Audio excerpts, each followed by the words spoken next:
Perkenalkan, kami dari kelompok 10 yang beranggotakan Saya Siska Mulyana, saya Khairani Nurul Ibrahim, saya Sofia, saya Pratiwi Sukma Surya.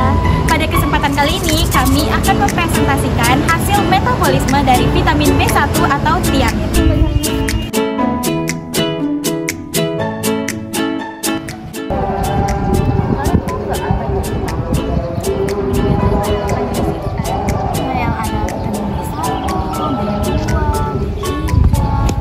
Teman-teman, kalian membahas apa?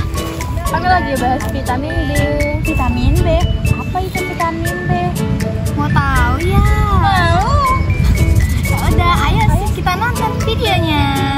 Nah, apa sih itu vitamin B1 atau tiamin? Jadi teman-teman, tiamin atau vitamin B1 itu merupakan kontraktor untuk enzim yang terlibat dalam proses asam amino dan metabolisme karbon. Nah, oleh karena itu, tiamin sangat dibutuhkan nih oleh hampir semua sel yang ada dalam tubuh, termasuk plankton yang sangat mempengaruhi biokimia dan produktivitas perairan serta modulasi iklim bumi. Nah, kemudian apa sih cadangan vitamin B1 di dalam tubuh?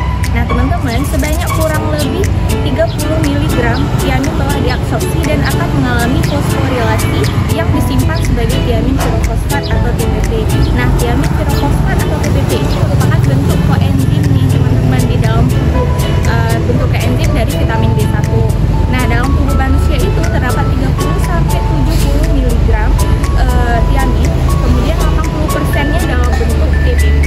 Nah, kita masuk ke proses absorpsi atau penyerapan dari tiamin. Nah, penyerapan tiamin itu maksimalnya itu ada di duodenum dan jejunum, yang mana teman-teman dia itu membutuhkan ATPase atau adenin pirofosfat untuk membantu protein transfernya memberikan energi agar penyerapan vitamin B1 atau tiamin ini menjadi lebih cepat. Nah, jika teman-teman mengkonsumsi tiamin kurang dari 5 mg per hari, maka akan terjadi proses absorpsi aktif. Tapi jika teman-teman mengkonsumsi lebih dari 5 mg per hari, maka akan terjadi absorpsi pasif.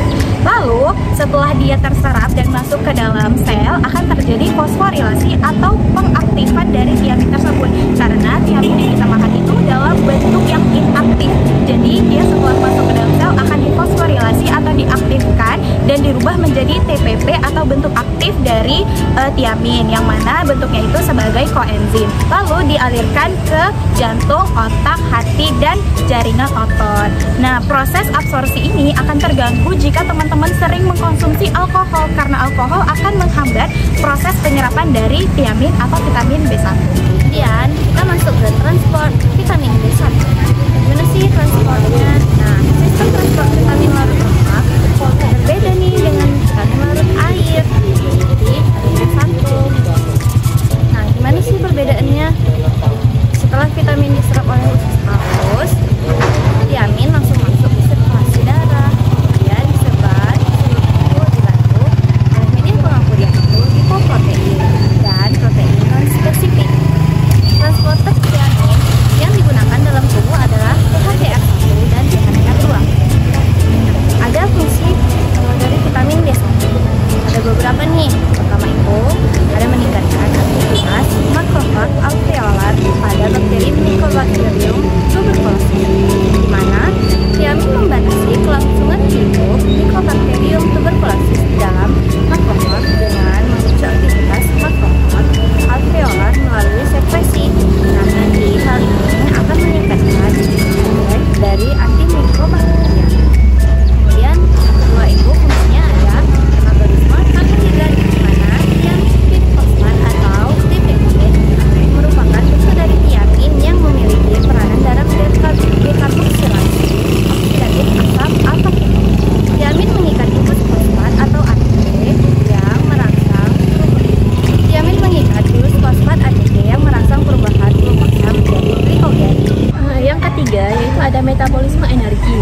Koenzim tiamin diperlukan pada proses dekarboksilasi oksidatif pirufat menjadi CoA, sehingga molekul yang diperlukan dapat dioksidasi ke dalam siklus Krebs dan terjadi pembentukan energi. Selain itu, TPP juga berfungsi sebagai koenzim untuk transketolase, enzim dalam pentose jalur fosfat. Dalam jalur ini, glukosa 6 karbon diubah menjadi 5 karbon yang akan digunakan untuk membentuk DNA dan RNA. Yang keempat, ada peran non koenzim produksi membran saraf. TPP terlibat dalam fungsi sistem saraf. Vitamin dilepaskan dalam respon sebagai respon terhadap stimulasi sistem saraf dan perubahan aktivitas listrik terjadi dengan penggunaan antagonis tiamin. Yang terakhir yaitu ada sintesis pentosa dan NADPH. Tiamin dalam bentuk TPP berfungsi juga sebagai gugus prostetik yang terikat longgar dari transketolase. Enzim sitosol kunci dalam jalur pentosa fosfat.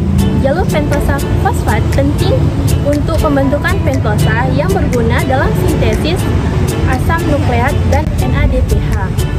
Nah, kemudian kita bahas interaksi vitamin B1 dengan zat gizi atau senyawa lain. Yang pertama, ada interaksi vitamin B1 dengan diabinase dapat mengaktifasi vitamin B1. Tapi enzim ini sensitif nih teman-teman, dia tidak bisa terhadap panas. Contohnya tuh kerang-kerangan, ikan mentah, dan ikan yang difermentasi. Yang kedua, ada interaksi dengan polifenol. Nah, interaksi ini tuh bereaksi dengan vitamin B1 membentuk tiamin difosfat yang sukar diserap oleh tubuh. Contohnya ada teh, kopi, dan biji bira. Yang terakhir nih, tiamin bersama dengan magnesium itu akan mempercepat reaksi dekarboksilasi oksidatif di mitokondria. Nah, dan tiamin bersama dengan karbohidrat membentuk energi dengan metabolisme energi. Nah, kita masuk ke masalah-masalah apa aja sih yang terjadi kalau kita kekurangan dari vitamin B1 atau tiamin. Yang pertama itu kita akan mengalami beri-beri basah. Apa sih beri-beri basah? Beri-beri basah adalah penyakit yang menyerang jantung dan sistem peredaran darah. Contoh penyakitnya seperti ini. Baru yang kedua itu ada beri-beri kering. Setelah beri-beri basah ada beri-beri kering. Beri-beri basah dan kering itu apa sih perbedaannya? Kalau beri-beri kering itu yaitu merusak saraf dan menurunkan fungsi otot-otot yang ada di dalam tubuh. Contohnya seperti ini.